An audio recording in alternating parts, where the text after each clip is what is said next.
اچھا، کوئٹہ کی یہ خبستہ ہوائیں سیاحوں کو بہت مرغوب کرتی ہیں۔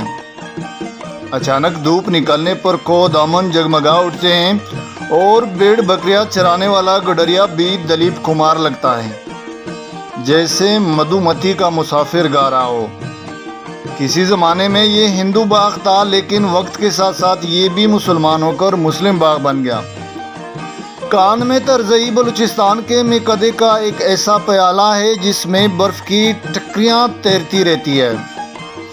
عجائبات میں شمار ہونے والی یہ لائن آس پاس اجڑی ہوئی شکستہ حال عمارتوں کے کنڈر ماضی کے دھندلکے میں کوئی اپنی داستان علم سناتے ہیں، اور کچی مٹی سے بنے گوداموں میں آوارہ کتوں کا راج ہوتا ہے۔ وہ اسٹیشن جو کہ ریلوے کا سرتاج تھا، جس کی تنگ اور برفیلی پٹڑیوں پر ٹرین ملکہ کی طرح ٹمک ٹمک کر نمودار ہوتی تھی، وہ فنا کے گہرے گڈھے میں اب دفن ہو چکی ہے۔ ایک زمانہ تھا جب دنیا دیکھنے کے شوقین کوئٹہ، قندھار، ایران اور پھر ترکی سے ہوتے ہوئے جاتے تھے۔ وہ زمانہ اب گزر چکا ہے۔ اب تو اصحاب کہف کی طرح ساری قوم سوئی ہوئی ہے، جب جاگیں گے تو وہ زمانہ اور ہوگا۔ السلام علیکم، آپ دیکھ رہے ہیں تاریخ ناک اور میں ہوں تبسم جلالوی۔ آج کی تاریخ ناک میں ہم اپنا سفر زیارت سے واپس خانوزئی سے ہوتا ہوا براستہ کان میں ترزئی اور پھر کان میں ترزئی سے آگے ہندو باغ، جو کہ اب مسلم باغ کہلاتا ہے، کی طرف شروع کریں گے۔ اس دوران آپ کو کان میں ترزئی کا تاریخی ریلوے اسٹیشن اور سیاحتی مقام کی سیر کرائی جائے گی، اور پھر آگے مسلم باغ جانا ہوگا۔ مسلم باغ سے واپسی پر کوجک پاس کی سیر کرائی جائے گی، لیکن حسب سابقہ چینل کی سبسکرپشن ہوگی، اور چینل پر ہمیشہ رہنے کے لیے اگلی ویڈیوز کی اپڈیٹ حاصل کرنے کے لیے بیل آئیکن کو پریس کرنا ہوگا۔ دوسرے دن زیارت سے مسلم باغ کی طرف سفر شروع ہوا چاہتا ہے۔ ان دنوں بلوچستان کی یہ پہاڑی علاقے کسی طور جنت سے کم نہیں۔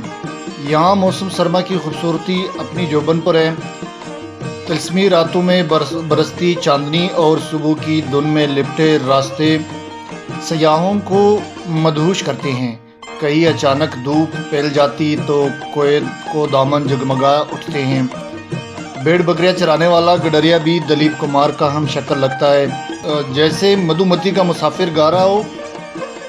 سہانا سفر اور یہ موسم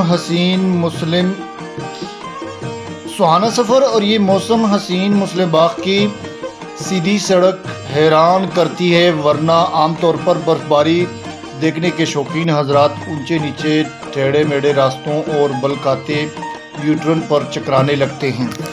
مری سے ایوبیا یا نتیا گلی کی سڑکیں برفباری کے دنوں میں خوبصورت صحیح مگر ایک خوف بھی طاری کرتی ہے۔ اسی طرح کاغان، ناران یا جھیل سیف الملوک کا رخ کیا جائے تو گاڑیاں کائی کی طرف پھسلنے لگتی ہیں، مگر یہاں کی سڑکیں اسپاٹ ہیں۔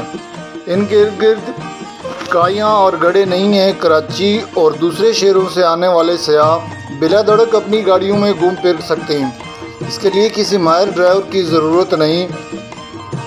اس پاس چھوٹی چھوٹی چٹانوں پر برف کا چھڑکاؤ ہے۔ ہر موڑ پہ ایک چائے خانہ رکنے کا اشارہ کرتا ہے، جہاں خوشبوؤں کے بالے میں رکھی کیٹلی سے چائے کی مہک دور تک جاتی ہے۔ میٹھی بالائی اور نرم پراٹھا سیدھا خوابوں کی دنیا میں لے جاتا ہے۔ چائے خانوں میں بیٹھے سیاہ پگڑیاں اور گردار شلوار پہنے، کمر کے ساتھ کلاشنکوف لٹکائے لوگوں کو دیکھ کر لگتا ہے جیسے افغانستان کی کسی قصبے میں آ نکلے ہوں، مگر ان سے خوف زدہ ہونے کی ضرورت نہیں۔ یہ مہمان نواز اور خوش اخلاق لوگ ہیں۔ ہم تم کو کیوں مارے گا؟ ایک بلند قامت پگڑی پوش نے ہمارے متکوک چہرے کو دیکھ کر کہا، یہ اسلحہ ہمارا زیور ہے، اس سے ہم صرف دشمن کو مارتا ہے۔ تم تو ٹورسٹ ہو، تم ہمارا مہمان ہو۔ ہاں، مگر اس وقت ہمیں بہت غصہ آتا ہے جب تم لوگ اس خانہ خراب موبائل پر سر جھکائے رہتے ہو۔ آس پاس اتنا خوبصورت منظر ہے، خدا کی قسم برف بھی گرتا ہے، تم لوگ اسے دیکھنے کی بجائے تصویریں لینے لگتا ہے۔ یہ محسوس کرنے کا چیز ہے یار، اس پر قبضہ مت کرو۔ اس نے فلسفیانہ انداز میں سر ہلایا اور ہاتھ ملا کر رخصت ہو گیا۔ مسلم باغ کا راستہ چھوٹی چھوٹی پہاڑیوں کا نہ رکنے والا سلسلہ ہے۔